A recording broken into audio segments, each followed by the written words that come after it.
This episode of Ties I Help is brought to you by Audible. What's up, guys? It is time for another episode of Question Time, the series where you ask me questions and I answer them for you in video. Let's get started.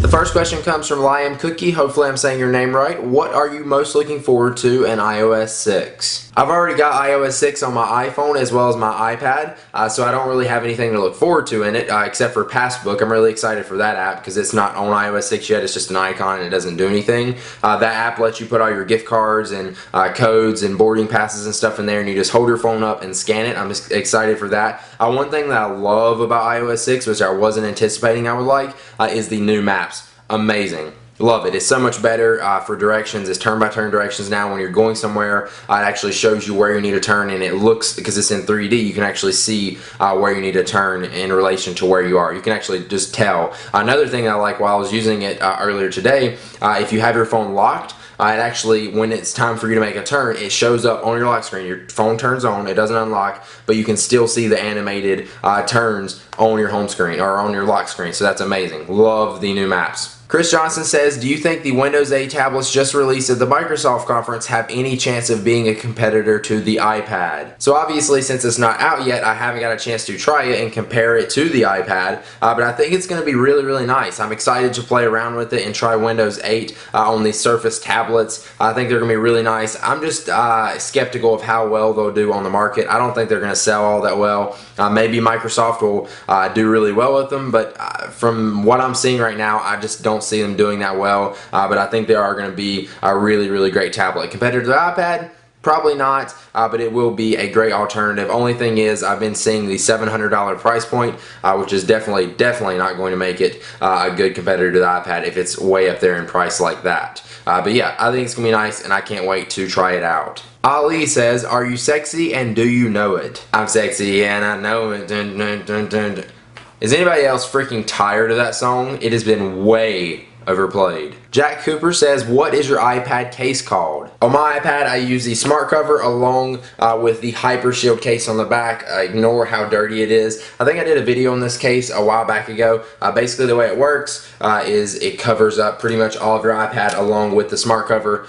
So it just leaves that little spot right there so you can attach the smart cover and you have full coverage of your iPad. It adds no thickness really, so it's pretty much the same thickness. It doesn't add that much protection. It does pretty good against scratches and stuff like that, but that's about it. I just like it because it covers up my iPad and I can use it with a smart cover. I like using a smart cover, but it doesn't cover the whole thing. But if you don't want to go get the Hyper Shield, Apple actually did just come out with a new case. They didn't really talk about it. It's called the Smart Case for the iPad, and it's pretty much looks exactly like this, except the smart cover and the case are all in one. So that way you can have a case that covers the whole thing and still the smart cover at the same time. So you can try either one. I don't know which one would be the best alternative or the best price or whatever, but I like this, and that's what I use on my new iPad. This works for the new iPad as well as the second generation iPad, not the first. Corey Satterwhite says, why do you love Apple more than any other company? I don't love Apple more than any other company. I just like their products. They make great products, and as soon as something comes along that's better than the iPad or better than the iPhone or better than a Mac, in my opinion, I will switch to it. Trust me. I'm not going to stop using them because that's what my channel is primarily based around, but I used to be a PC user years ago, and I didn't really know much about Mac, and I wouldn't have switched to a Mac, but then I tried it out, I liked it, and I switched to it. So whenever something better comes along and Apple stops doing well and another company comes along, I will switch. Trust me. I love Apple, but it's because they make great products. I don't care if you agree with me. My opinion. Brad Caldwell says, what do you think about the new Retina MacBook Pros? Are you unhappy that you can't upgrade them yourself? I haven't had a chance to check out the new Retina display MacBook Pros in person. I've seen videos and stuff on it and they look nice, but I don't plan on getting one just because it starts out at $2,200 and I don't really need a new computer right now. The Retina display would be nice, but I'm happy with the quality of my screens that I have now on my MacBooks. I really don't want to pay $2,200 just to have the Retina display, and then them making it not able to be able to upgrade. You can't upgrade the specs of it. That's bullcrap because you're already spending that much money on a computer. You want that computer to last as long as possible when you're spending that much money on it. So I don't know, I just think that was kind of crap of Apple to do that, but there you go, that's a downfall to Apple. They lock everything down and they want it done their way. So it's nice, way too much money. I think you should just go with a regular, newer 2012 MacBook Pro rather than spending all the money on the Retina display. That's just my thought. Matthew Bissett says, did you want to go back to your iPhone when you were using the Nokia Lumia 900? In case some of you guys didn't see, I used the Nokia Lumia 900 for a week as my main phone. And no, I didn't really want to switch back to my iPhone. It took me a little bit to get adjusted to it, but once I did, it was nice. I did carry my iPhone around with me most of the time just because there's some things like iMessage and stuff that I need. But yeah, it was nice using the Nokia Lumia 900, and actually, as of right now, I'm using my iPhone. I went back to it. It kind of took me a little bit to get back adjusted to my phone because I was used to this big screen and holding this phone, so it was kind of hard to type and stuff when I went back to my iPhone. But the iPhone's my main phone. This is really nice, but iPhone fanboy at heart. Steven says, out of all the places or events you went to, which was the best? I've been to a ton of awesome places, so I'll just stick to events, and I'd have to say my favorite event that I've been to was CES earlier this year.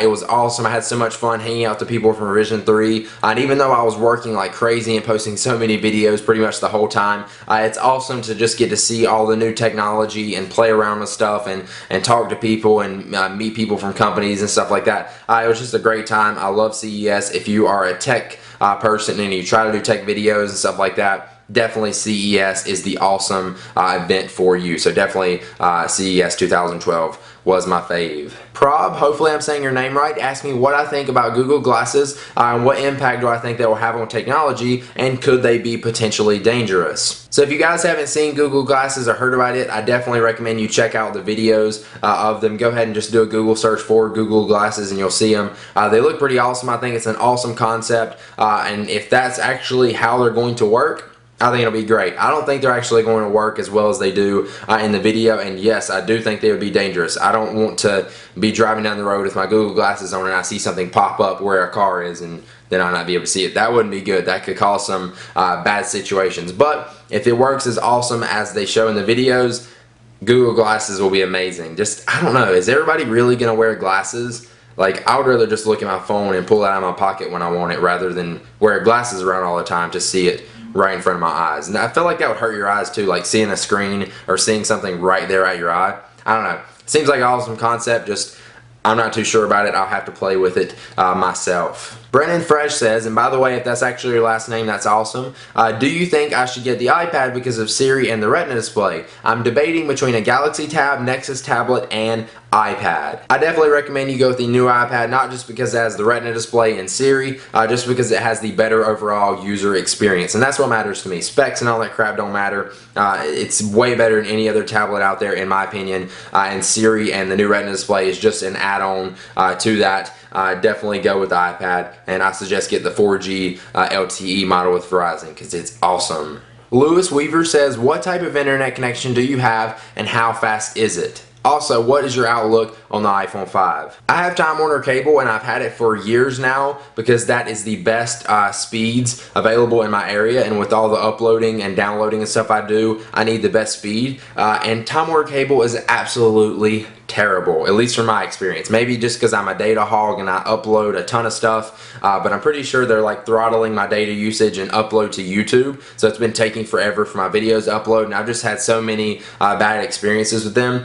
but they offer the best service, so it kind of sucks that I don't really have many choices. The best other alternative I have is AT&T, and they get 3 up, and right now I currently have 30 down and 5 up. They also have a plan where you can get 50 down and 5 up, but I don't really need that fast to download, and it only guarantees at least 30 with that anyway. So really, a Harley? Anyways, yeah, Time Warner Cable, terrible. My thoughts on the iPhone 5, I'm excited. I've done rumor roundups, so I'm not going to cover all the stuff that I think we're going to see in it, but the pictures, if those are real and those are true and all the rumors are true, I think it's going to be awesome, and I'm super, super excited for the new iPhone. And finally, Just Stink, I think I'm saying his name right, says, what is your favorite box on your wall of boxes? This box right here is definitely my favorite box. It is the 8GB first generation iPhone. It's my favorite because without this box right here, I would not be doing this video right now. I wouldn't be where I am right now if it wasn't for this box. How crazy is that? This box has made such an impact on my life. Like, if it wasn't here, my life would be completely different, which is crazy. But yeah, this is definitely my most cherishable and awesome box that I have on my wall. So there you go. Now, before we head out of here, let's take one last look at our sponsor for this video, Audible. Audible.com is the leading provider in downloadable digital audiobooks and spoken word entertainment with over 100,000 titles to choose from that you can download to your iPod or your MP3 player and listen to anywhere, anytime. And not only that, but they have books in every genre: comedy, science fiction, thriller, drama, business, history, and more. My favorite time to listen to an audiobook is driving in the car, because that's normally somewhere I wouldn't be able to read a book. And I just set it up through my Bluetooth radio and it plays through the speakers and I'm reading, sort of, as I go down the road. It's just awesome. I love it. So if you want to sign up, go to audiblepodcast.com/Ty and you'll get one free audiobook download of your choice. Again, that URL is audiblepodcast.com/Ty. So thank you guys for watching. Hopefully you enjoyed this episode of Question Time. If you want to have your question featured in the next episode, leave a comment down below in this video and I may pick your question. Also, when it's time for me to record it again, I will post on Twitter and Facebook and Google Plus to let you guys know when I'm recording another one, and I'll ask you for more questions then. So thank you guys for watching. If you enjoyed this, click the like button down below. Make sure you subscribe to my channel, because that will let you know on your YouTube homepage when I post more videos like this, and I will see you guys in the next one. Peace!